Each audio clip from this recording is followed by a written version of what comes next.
Good afternoon, Jim. KG4WQQ. Gosh, sir, come back with that call sign again. Kilo Golf 4 Whiskey, Quebec, Quebec. Good afternoon, Jim. Yes, sir. Boy, that is a beautiful sounding audio system, sir.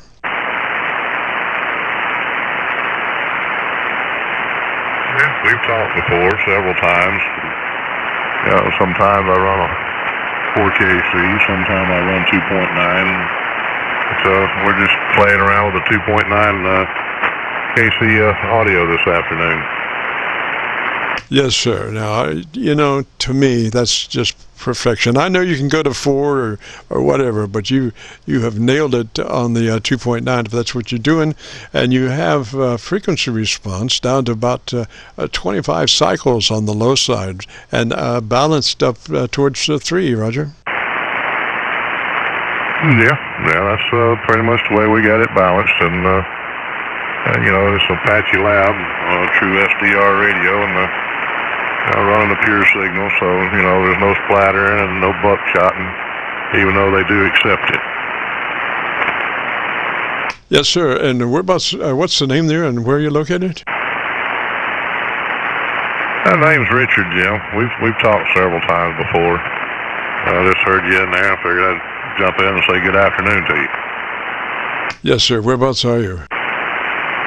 I'm in Alabama. Just a beautiful signal. And give me the numbers on that radio you're running. It's an Apache Lab, a ANON-7000 Mark III, the last series of the ANON-7000. Yes, sir. Dynamic range is about 3 dB, which is just perfect. Your average percent of peak modulation is 80 to 85%. And like I say, the audio curve, I'm looking at this output of the 7300, which is good down to 100 cycles, and I'm seeing audio response on my meter down to 25 cycles. So on my spectrum analyzer, Roger. Well, I couldn't ask to do no better with it. And what mic is that? Using an Electro Voice RE27. Yes, sir. Yes, sir. Very, very nice mic. Just beautiful. And did you have any gain problems using that 27? Usually a lot of broadcast mics are a little problematical because they don't necessarily have the output level of more conventional dynamic mics. Like a minus 55 would be, I guess, would be a broadcast standard for, that's a dynamic microphone, and minus 55 would probably be the nominal output of that mic, I would think. I'm not sure about that, and but to get the audio lift in it, I'm using a cloud lifter with the Phantom 48 volts. Oh, so gosh, that 27 would be then a condenser mic, Roger? I reckon so. I'm not sure. I just hear everybody talk on it, and I figured I'd talk on one too. Yeah, absolutely, absolutely. Now you have B+ on your audio to make that that condenser mic work, Roger? Right, yeah, running 48 Phantom volts, the Phantom Volt 48 to work the cloud lifter to give it, the cloud lifter gives it like, 26, 28 dBs uplift. Yes, sir, yes, sir. Well, that's just a beautiful combination. One of the better radios I've ever heard, Roger. Yeah, I've tried them. I've tried all kind of them. I got me a pod mic coming. I'm gonna try the pod mic. It's a Rodecaster pod mic. I'm gonna try it and see how well it'll work out for me. But hey, there's all experiment and trial and error and learn. I mean, if you get too old to quit learning, well, you just need to go on and dig you a hole in the ground and throw the dirt on top of you and have somebody put some flowers on top of you, because you just don't forgive up on learning. I mean, every day is a learning experience. No matter what you do or say, you learn. You got a new ache and pain when you get out of bed. You learn that, I stubbed my toe this morning on something in the hallway, or anytime you got something that you can't learn, you might as well just go dig a hole. Yes, that's true. That's true. But on the other side of that coin, the older you get, the more difficult it is to learn new things. I don't know what it is, but it's very traumatic to all of a sudden have to, I'm speaking for myself, to have to learn a new ball game after you've been doing something a certain way for 20 years, Roger. Well, I mean, that's understandable, but, on the other hand of that, if you can't learn, you're wise from what you have learned. Well, that's true. That's true. And I have survived 5 or 6 different recording formats. So I do have that in my repertoire of accomplishments. 5 or 6 different recording media. Roger? Well, that's a good thing, Eric. I mean, as long as you know how to do that, then you've got several accomplishments, and ain't nobody bark you down about it.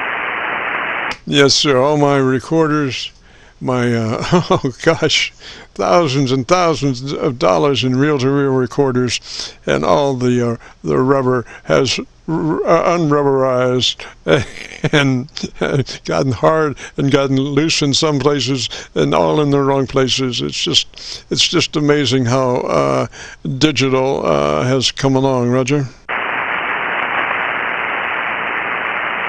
Yeah, well, that's true. That's very well true on how digital's come along. And, anybody can record something, but it's recording it and being able to play back what you recorded, how you heard it in your recording, or how you heard it across something is another story.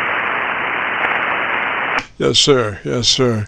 And just, another thing to think about here, I was always Ampex tape man in the days of reel-to-reel. And I did Ampex always, Grandmaster, 456, 457, whatever, very expensive tapes to use for professional purposes. And I did that because I wanted to be able to go back and check things out 10 years later. And do you know that 456 becomes goo after 10 years? It becomes glue after 10 years. Well, that ain't no good. Yes, sir. It's something about the motion adhering to the tape that it after a period of time, regardless of how you store it, it becomes goo. And what happens is if you go to play one of those old master tapes, the first thing is it just shreds this goo off the tape, the oxide off the tape onto the lifters and then onto the heads. And you have to clean your heads about probably every 30 seconds, Roger. I never know that, but as it goes, so learn something every day. Like I said, you learn something. That's the reason why we're amateur radio operators, is to learn from one another and instead of criticize everyone.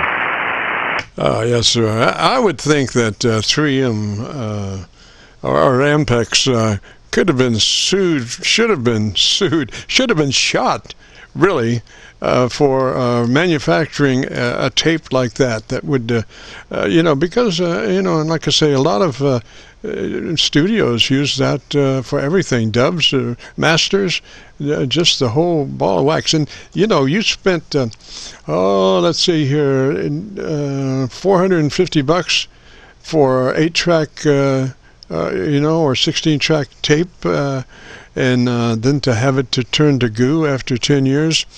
Well, anyway. I hear you, Jim. Hey, I'm not going to hold it much longer with you, and it's good talking with you again, and we'll catch you another day. Let you carry on with your net there, and And it's always a pleasure talking with you. We'll be clear on your final there, Jim. Well, how's everything going in RADIOLAND? Yes, sir, Richard. Just a beautiful sounding radio there. I would get the duct tape and taper down. Don't change a thing, ever. That's just perfect, right like it is. 73, sir.